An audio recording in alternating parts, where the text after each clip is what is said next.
confidence going into this match. But now they find themselves in a hole. They're down by 4. Let's listen in to Coach Mick Laborde. Pangalawa lang yun si Murada. Diyan sa harap si Murada? Sigurado open. Puro push lang naman yan eh. Ang blocking natin, ingatan natin. Hindi yung nakaganon. Okay? Timing lang kailangan ko. Eh, mabilis pumalo. Hindi kunin mo sa mababa. Huwag mo i-reach na masyado. Tama yung palo. Kasi huwag mo tataas.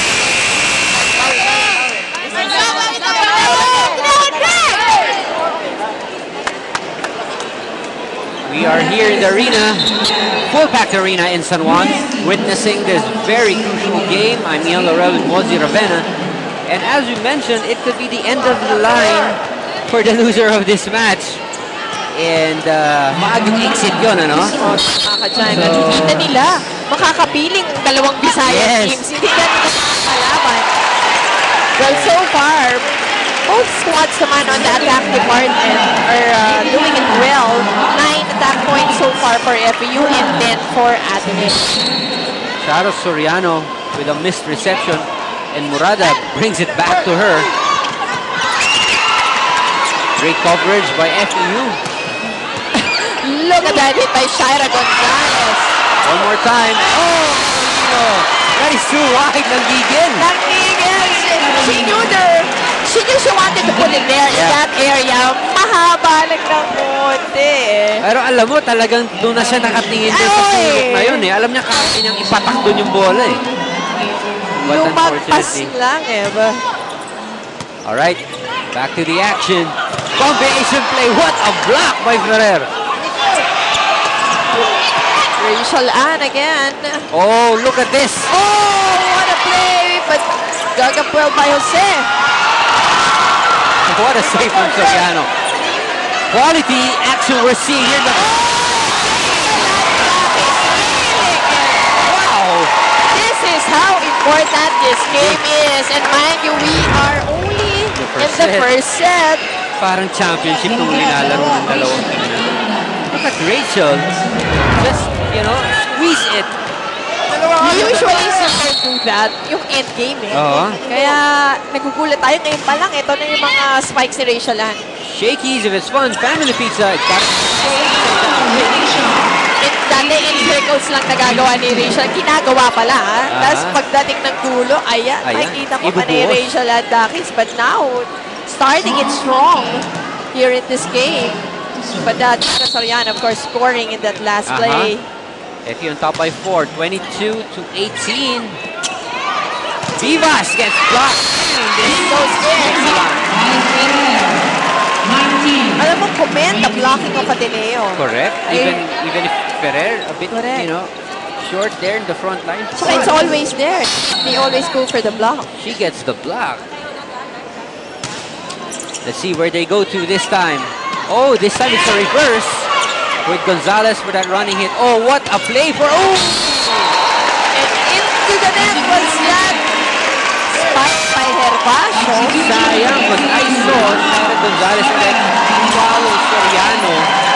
She was left with a single block, but yun nga, tumama sa net. Ito na yung sinasabi natin. Yes, going in for the kill. Yes. Closing in this set. That's right, the closer for FEU.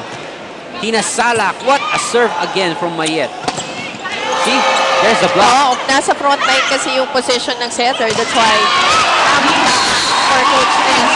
Vivas has definitely improved in more ways than one. Pati gulang natututunan na ito si Vivas. Another timeout from Ateneo Oracare. Let's listen in. Dito lang yan. Dito lang yan. Ang play nyo, sige, iwas natin kung kailangan. Dito nyo gawin. Jam. Hayaan mo siya, gawin mo siyang malamuntigan. Gawin niya pa. O si, binigay ka ng... Hindi gawin, check mo na lang. Malaki ng kamay niya. Bilisan mo palabas. Ha? Gawin niya para. Kaya ba yan, ha? Kaya lang.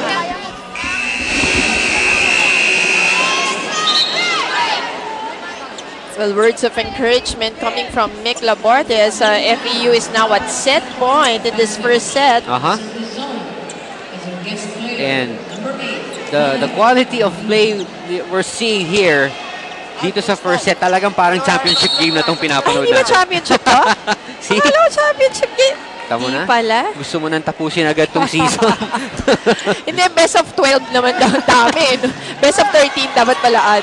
Look at the crowd. You can see the crowd from the shots that we have right now. Punong-puno ang arena.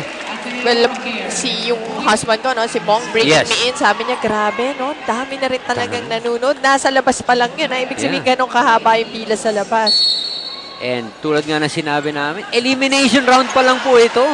Yung championship, ang abangan po ninyo. Pag nakumpleto natin ang cast, malalaman natin yan in the next couple of weeks. But for now, again, this is the most important match of the elimination round. It's Ateneo against FEU. Partner, good timeout for Coach Mick. Back-to-back points from Ateneo. They gotta get this one.